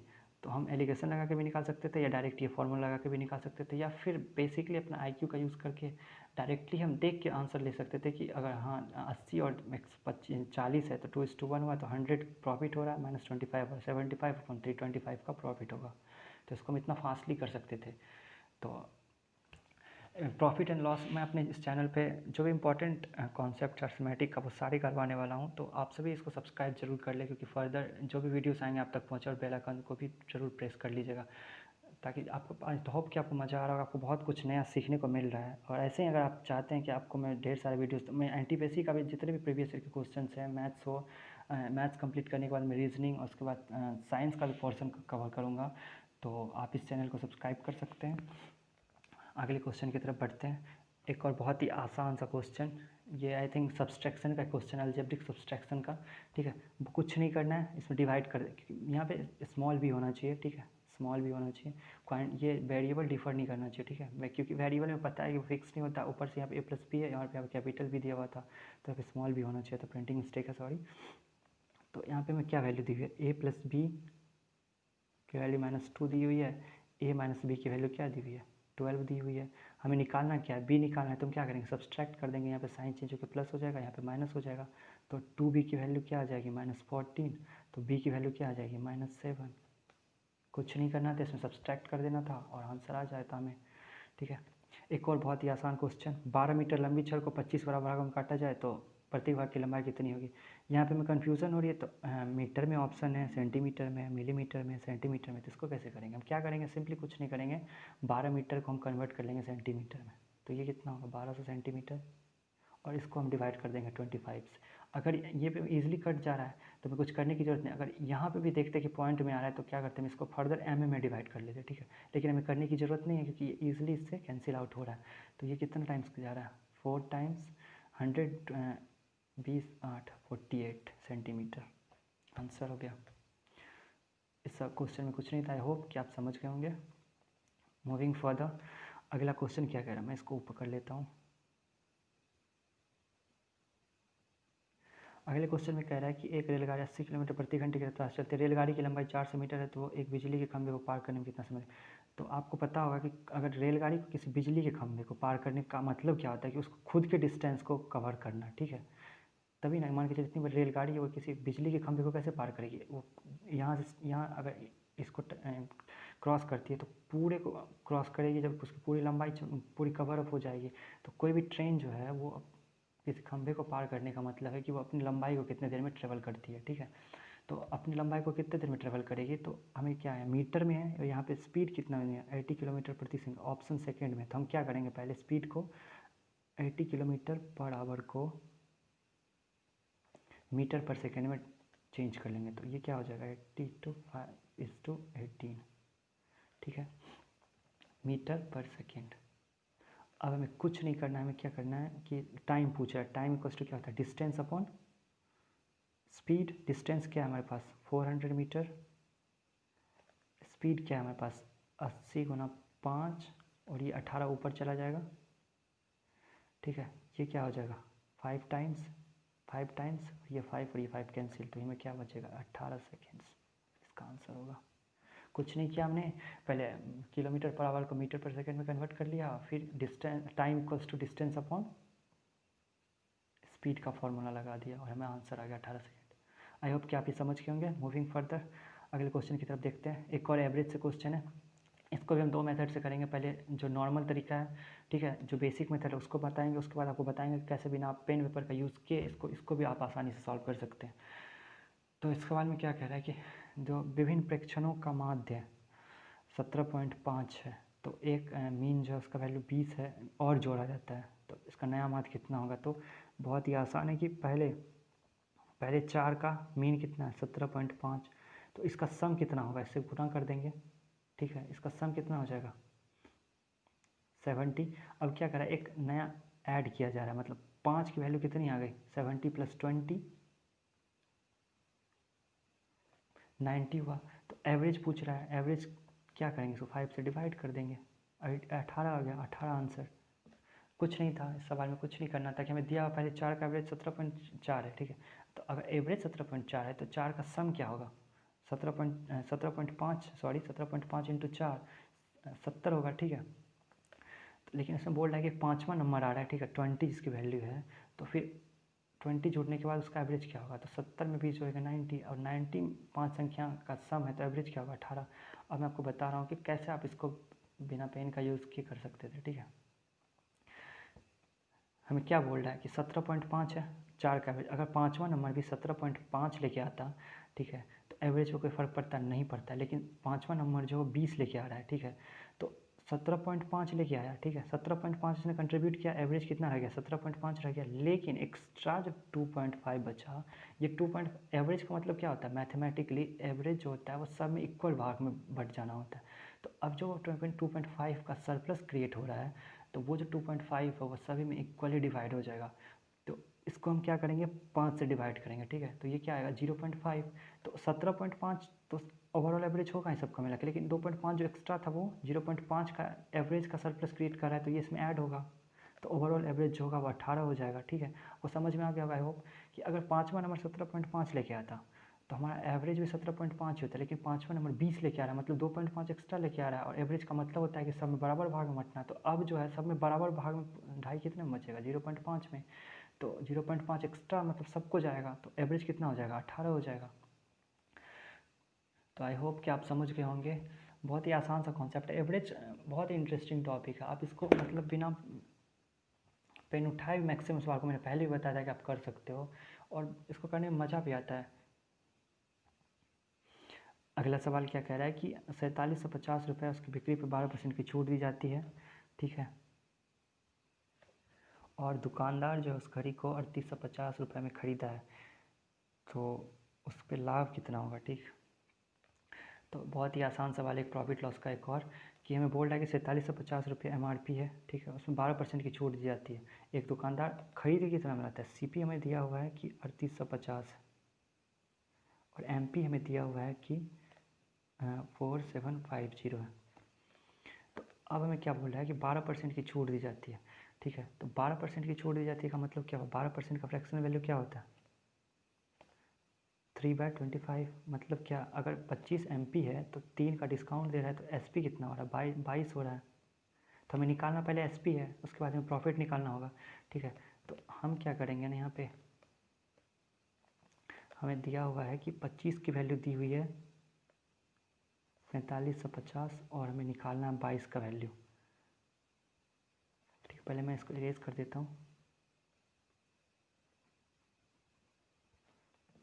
तो हमें 25 की वैल्यू दी हुई है 4750, हमें निकालनी है 22 की। तो 22 की वैल्यू क्या हो जाएगा, 4750/22, सॉरी 25 × 22। तो ये कितना टाइम जाएगा, 190। तो हमारा ये क्या आ जाएगा, 0 3 और 4180। तो हमारे पास SP जो आया वो क्या आ गया, 4180।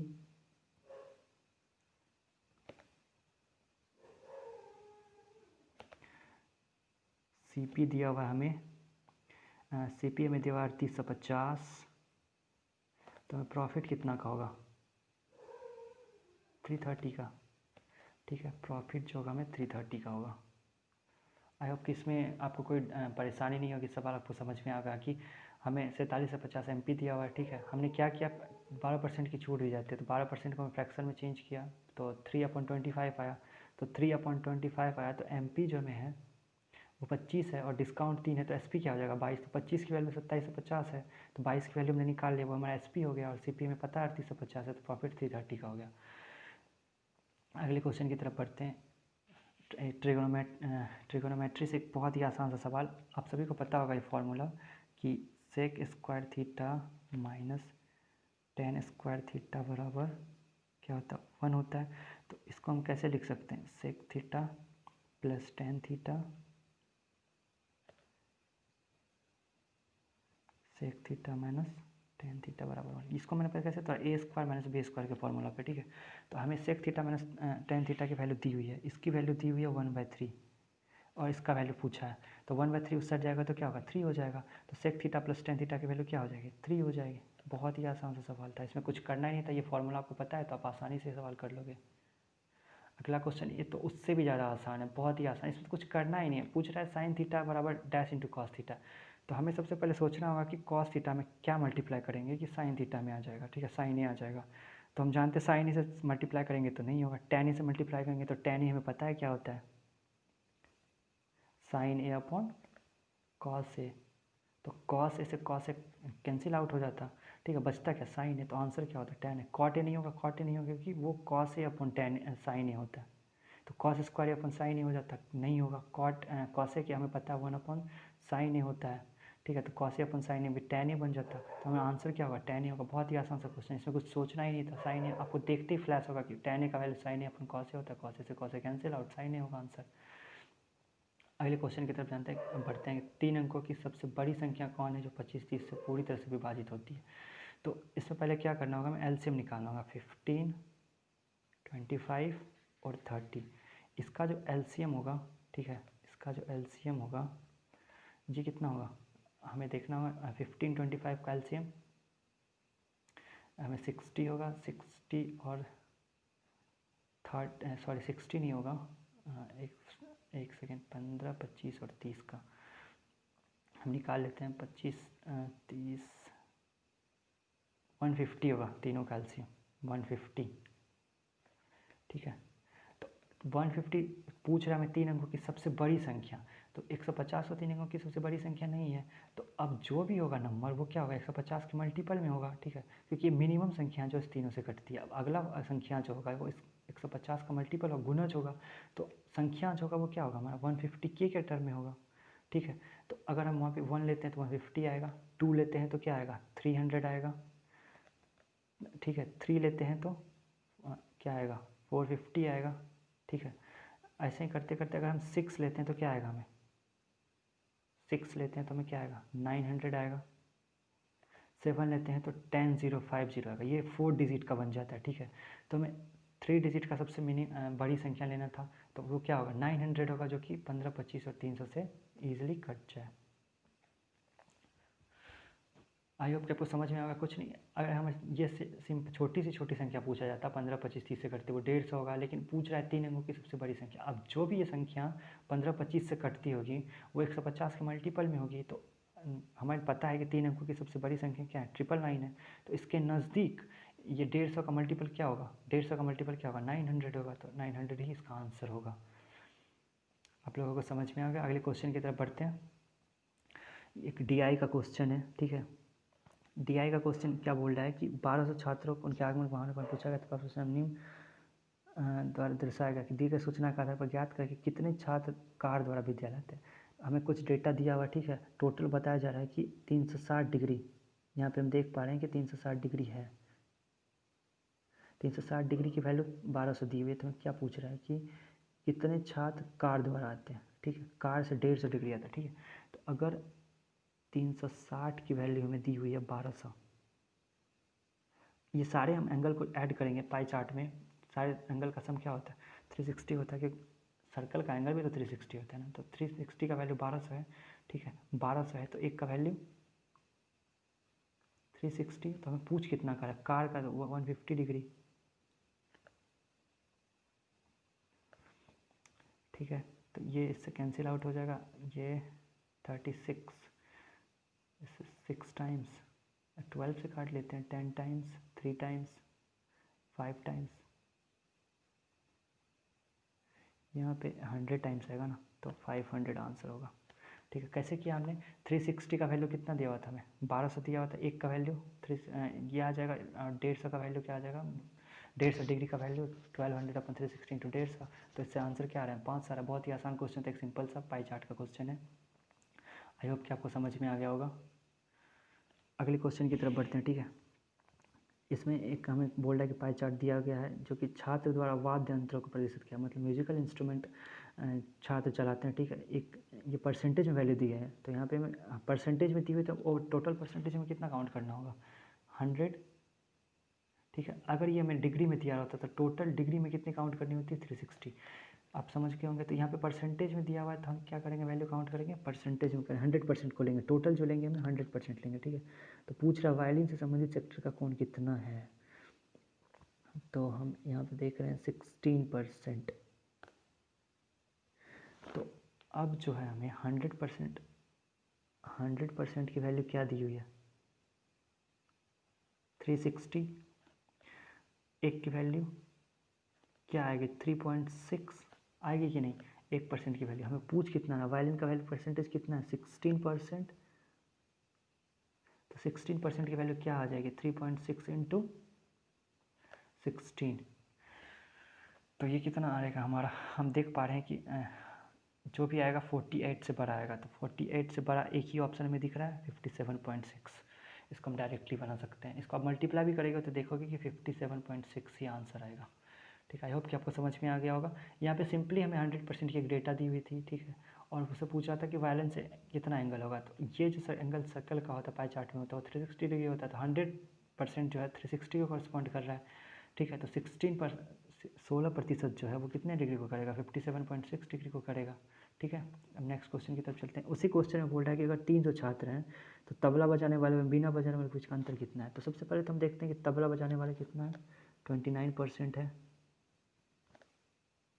ठीक है। और बीना बजाने वाले 30% है। तो दोनों के बीच का डिफरेंस 1% का हुआ, ठीक है। तो 1%, तो टोटल स्टूडेंट 300 है, तो 300 का 1% कितना होता है, 3 होगा आंसर। बस इतना ही करना था, क्योंकि हमें पूछ रहा है कि तबला और बीना बजाने वाले के बीच का अंतर कितना है। तबला बजाने वाले 29% है, बीना बजाने वाले 30% है। दोनों के बीच का डिफरेंस 1% का हुआ। और टोटल छात्र 300 है, तो 300 का 1% कितना हुआ, 3 हुआ। तो दोनों के बीच का अंतर भी 3 ही होगा। तो 3 छात्र ऐसे हैं जो कि ये तबला बीना बजाने वाले से डिफ़र करते हैं, ठीक है। अब बोल रहा है, पूछा जा रहा है कि जो छात्र गिटार बजाते हैं उनका अनुपात वायलिन बजाने वालों से कितना है। तो सिंपली में कुछ नहीं करना है, इस पर हमें जो परसेंटेज है उसको रेशियो में लिख देना है, क्योंकि हमें यहाँ पे ना कोई वैल्यू दी हुई है, ठीक है। जो अगर वैल्यू दी भी रहती है, निकालते भी तो सेम वैल्यू आता है। तो यहाँ पे हमें परसेंटेज कितना है, गिटार कितना परसेंट बजाता है, गिटार इस में निकालना क्या, वायलिन का निकालना है, ठीक है। गिटार कितना है 25, वायलिन कितना 16। तो रेशियो क्या होगा, 25 रेशियो 16, यही इसका आंसर होगा। आई होप कि समझ में होगा। इसमें कुछ नहीं है, बस रेशियो लिख देना है, बहुत आसान सवाल था। निम्नलिखित चार्ट को पढ़े और नीचे दिए गए सवालों के जवाब दे। ट्रेन दुर्घटना और मृत्यु रिकॉर्ड सप्ताह में किस, ये कुछ डेटा दिया हुआ है, ठीक है, एक चार्ट दिया हुआ है, इसमें हफ्ते के सारे दिन लिखे हुए हैं, उसके उस दिन कितने ट्रेन दुर्घटना में मौत हुई वो लिखी हुई है। तो इसमें पूछ रहा है कि सबसे ज़्यादा किस दिन मौत हुआ है। तो हम यहाँ पे देख पा रहे हैं कि फ्राइडे को 220 डेथ्स हो रही हैं, जो कि हाईएस्ट है। तो आंसर क्या होगा? शुक्रवार। कुछ नहीं था, ढूंढ के बस आंसर लिखना था। सप्ताह में प्रतिदिन की औसत मृत्यु दर क्या है? तो इसमें क्या कर सकते हैं ना हम कि इसको, इसमें देखिए आपको मैं डेविएशन यहाँ पे सिखाऊंगा कि डेविएशन हम कैसे यूज़ करते हैं, ठीक है। तो पहले तो आप अगर डेटा आसान है तो आप क्या करो कि डेविएशन ना ही यूज़ करने की कोशिश करो, क्योंकि डेविएशन में जितना मेहनत करोगे उतना आप डायरेक्टली ऐड करके उसको कर सकते हो। तो इसको अगर हम ऐड करेंगे तो आप देखोगे कि हमें कितना आता है, 3 to 5, 10, 14, 20 to 31, 1, 3, 7, 14, 20, 22, 9, 31, 33, 38, 4, 5, 6, 7, 8, 9, 2, 11, 1, 12 से 11, ठीक है। आई होप कि मैंने ऐड सही किया है, ठीक है। और कितना है टोटल? 1, 2, 3, 4, 5, 6, 7, इससे डिवाइड करेंगे तो क्या आएगा? 7 1 जा 7, ठीक है। 5 1 7 7 जा 49, 2 1 7 3 जा 173 इसका आंसर होगा, ठीक है। कुछ नहीं करना था, हमें एवरेज पूछा है, हमने सबको ऐड कर दिया, सबसे डिवाइड कर दिया। अब मैं आपको सिखाता हूँ कि डेविएशन से हम कैसे करेंगे, ठीक है। अब मैं आपको सिखाता हूँ कि डेविएशन से कैसे करेंगे, ठीक। तो एक्चुअली क्या होता है ना कि डेविएशन में हमें कोई एक मीन वैल्यू एज्यूम करनी होती है। अगर हमने वो मीन वैल्यू एक्यूरेट एज्यूम किया, मतलब अगर 173 हमने एज्यूम किया होता तो हमें जो स्टैंडर्ड डेविएशन आएगा वो 0 आएगा। कैसे आएगा? लेकिन हम यहाँ पे क्या करेंगे, मीन एज्यूम करेंगे जो जिसके पास सबसे ज़्यादा वैल्यूज़ होंगी। तो हम यहाँ पे देख पा रहे हैं कि 170 के पास हमने माना कि चला कि एज्यूम्ड मीन जो है वो हमने 170 मान लिया, ठीक है। अब इसके कॉरस्पॉन्डिंग देखना कि हमें वैल्यू कितना ज़्यादा और कम है। 170 से 142 कितना कम है? -28 हम यहाँ पे लिखते जाएंगे, ठीक है। -28, 173 कितना है? +3 है। 165 -5 है।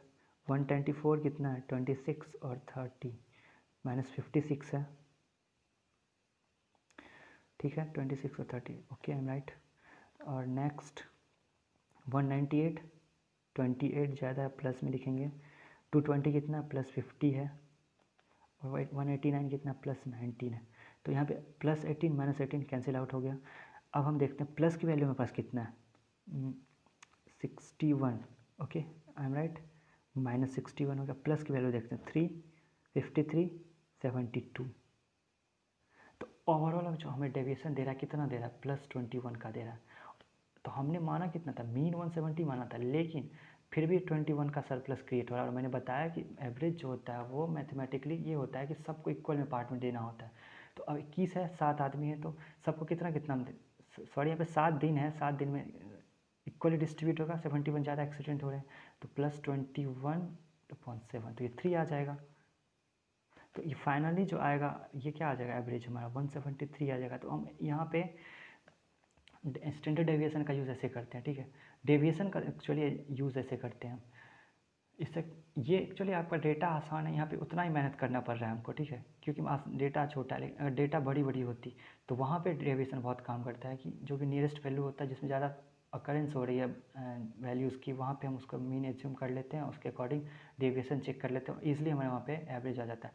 DI के जो अच्छे क्वेश्चन होते हैं उसमें आप लगाओगे, उसमें डेविएशन अगर आपको अच्छे से कमांड है तो आपको बहुत हेल्पफुल होता है। नेक्स्ट क्वेश्चन पूछ रहा है कि जिस दिन हाईएस्ट मृत्यु हुई है और जिस दिन लोएस्ट डेथ हुई है उसके बीच का अंतर क्या है? हाईएस्ट हमें पता है 220 है और लोएस्ट हमें 124 है। इसके बीच का डिफरेंस कितना है? 96, ये आंसर। कुछ नहीं करना था, हाईएस्ट हमने ढूंढा, हमने लोएस्ट ढूंढा, दोनों का डिफरेंस ले लिया, हमें 96 मिल गया। अगला क्वेश्चन क्या बता रहा है कि कंपनी की 3 कारें हैं, ठीक है, वो डिफरेंट ईयर में तीनों मॉडल की कार को प्रोड्यूस करती है, ठीक है, मैन्युफैक्चर करती है, सॉरी। तो क्वेश्चन उसके अनुसार में क्वेश्चन का आंसर देना, किस अवधि में कार की कुल बिक्री 1 लाख से अधिक रही होगी?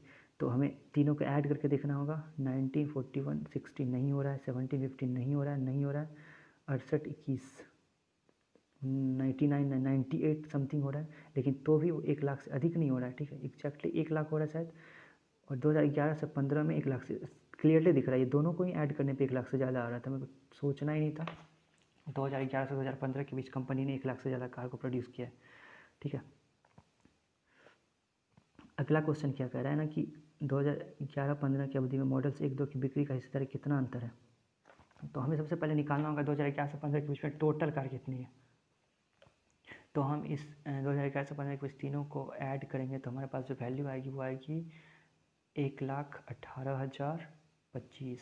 ओके, तो अब पूछ रहा है ना कि ये दोनों मिला के टोटल का कितना परसेंट है, ठीक है। तो ये दोनों को हम ऐड करेंगे तो कितना आएगा हमें, सॉरी 1 सेकंड, मैं क्वेश्चन को तो भी गलत नहीं पढ़ रहा, यहाँ पे अंतर पूछ रहा है, सॉरी यहाँ पे दोनों का अंतर पूछ रहा है, तो दोनों का डिफरेंस कितना है। दोनों का डिफरेंस हम देख पा रहे हैं कि 75,200 आ रहा है, ठीक है। तो अब हम यहाँ पे कैलकुलेशन नहीं करने लग जाएंगे, ठीक है। यहाँ पे हम देखेंगे कि ऑप्शंस हमारे कहाँ कहाँ पे है, ठीक है। तो अगर मान के चलिए 1,18,000, 1,20,000 भी मान लेते हैं, ठीक है। तो 12×6 = 72, ठीक है। अगर 77 हो जाएंगे तो 12×7 = 84। तो हमें दिख रहा है कि 1,20,000 अगर हम एजप्शन भी कर लेते हैं तो भी हमारा क्या होगा 60 पॉइंट समथिंग ही आ रहा है, ठीक है। 77 तो बहुत ज़्यादा हो जा रहा है, 85 के अप्रॉक्स आ जा रहा है, ठीक है, या 85 से कम आ रहा है थोड़ा सा। तो हमें आंसर 60 के रेंज में कौन सा 63.7 यही आंसर होगा बस। तो थोड़ा सा मैंने पहले भी बोला था कि आपको ऑप्शंस पे भी ध्यान दे के रखना है कि कौन सा ऑप्शंस हो सकता है कौन सा नहीं हो सकता है। अगले क्वेश्चन की तरफ बढ़ते हैं। आई थिंक ये हमारा लास्ट क्वेश्चन है, ठीक है। तो देखते हैं, एक आयत का परिमाप 24 सेंटीमीटर है, यदि लंबाई चौड़ाई से दुगुनी है तो क्षेत्रफल ज्ञात करें। बहुत ही आसान क्वेश्चन है। अगर हमारे पास परिमाप है, हमने लेंथ को मान लिया L है, ठीक है, ब्रेथ को मान लिया B है, ठीक। तो बोल रहा है कि L जो है यदि लंबाई चौड़ाई से दुगुनी है,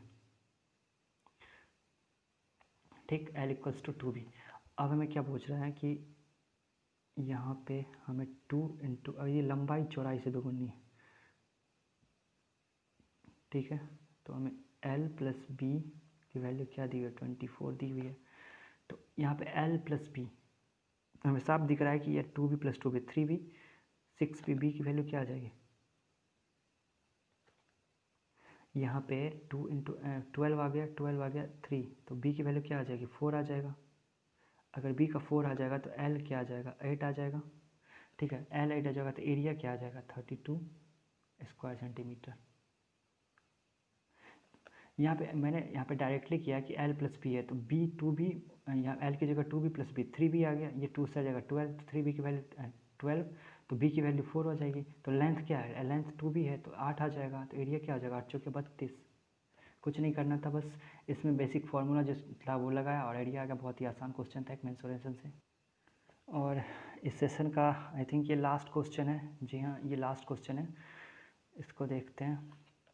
ये टाइम स्पीड एंड डिस्टेंस एक क्वेश्चन है। बोल रहा है कि एक साइकिल चालक 8 किलोमीटर की दूरी 15 किलोमीटर प्रति घंटे से 4 किलोमीटर 20 किलोमीटर प्रति घंटे की चाल से चलता है, तो उसकी औसत चाल कितनी होगी, ठीक है। तो इसमें क्या होता है, एवरेज डिस्टेंस क्या होता है ना कि जो हमारे पास एवरेज स्पीड होती है, ठीक है, वो क्या होता है टोटल डिस्टेंस ट्रेवल्ड, ठीक है, बाय टोटल टाइम टेकन, मतलब कितनी दूरी वो चलता है, कुल दूरी अपॉन कुल समय, ठीक है। तो यहाँ पे मेरा टोटल डिस्टेंस क्या होगा 8 और 6 14 किलोमीटर, ठीक है, और अपॉन अब हमें टाइम निकालना। पहले केस में टाइम क्या होगा T1, 8 किलोमीटर 15 की स्पीड से आता है तो समय बराबर दूरी बटे 4, 8/15। दूसरे केस में क्या होगा T2, 4 किलोमीटर जाता है 20 की स्पीड से, तो फिर से टाइम बराबर क्या होता है डिस्टेंस अपॉन स्पीड, तो 4/20 यानी 1/5। तो हमें टोटल टाइम क्या हो जाएगा, इस दोनों का सम हो जाएगा, तो यहाँ पे 8/15 + 1/5, तो ये आ जाएगा हमें 14 इस दोनों का एलसीएम 15 होगा जो कि ऊपर चला जाएगा, ठीक है। ये पे क्या 8 और 3 11 आ जाएगा, ठीक है। तो ये हमारा क्या आ जाएगा, सॉरी यहाँ पे 14 × 15 इसके वैल्यू क्या आ जाएगी, यहाँ टोटल डिस्टेंस ट्रेवल जो है सॉरी यहाँ पे 12 है। कैसे 12 है मैं बताता हूँ अभी।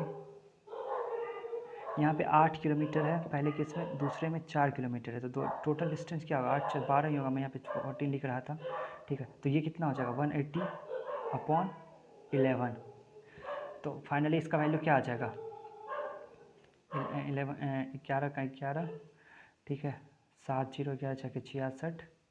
तो यहाँ पे हम देख रहे हैं 16 पॉइंट में कितने दो वैल्यूज़ हमें फर्दर और डिवाइड करना पड़ेगा, ठीक है। तो 11 छः 66, 4 0 11 दिया 33, 16.36 इज द आंसर। क्या किया हमने इस सवाल में, हमने पहले टोटल डिस्टेंस निकाला, ठीक है। टोटल डिस्टेंस हमें कितना आ गया 12 किलोमीटर। अब हमें पता है कि एवरेज स्पीड जो होती है वो टोटल डिस्टेंस ट्रेवल्ड मतलब जितनी कुल दूरी है अपॉन कुल समय जितना लिया गया है, ठीक है। तो टोटल डिस्टेंस हमें 12 आ गया और हमें टाइम निकाल लिया दोनों के, इसका 8/15 और 1/5। तो 12 में से इस दोनों को मैंने डिवाइड कर दिया, तो उसको सॉल्व करने के बाद हमें आ गया 16.36, ठीक है, 16.36 किलोमीटर पर आवर। तो इसी के साथ ये जो आपका NTPC 18 मार्च को मैथ्स के सेकेंड चैप्टर में जितने भी क्वेश्चंस थे वो सारे हमने बहुत ही अच्छे तरीके से पूरा टाइम देके पूरे एक्सप्लेनेशन के साथ जितने मेथड्स पॉसिबल हो सकते थे सारे के साथ मैंने आपको बताया। आई होप कि आपको ये वीडियो पसंद आया होगा। एंड अगर आपको वीडियो पसंद आएगा तो लाइक ज़रूर कर दे, सब्सक्राइब कर ले। और मैं आगे भी जितने भी शिफ्ट्स में सारे पहले मैथ्स के सारे क्वेश्चंस करवाऊंगा, इसी तरह से जितने भी NTPC के जितने भी सारे क्वेश्चंस होंगे मैथ्स के वो सारे मैं कवर करने वाला हूँ। और इस चैनल पे आपको बहुत ही अच्छे अच्छे इंटरेस्टिंग कॉन्सेप्ट्स के वीडियोज़ भी मिलेंगे। सो आप प्लीज़ इसको सब्सक्राइब करके बेल आइकन को प्रेस कर दे।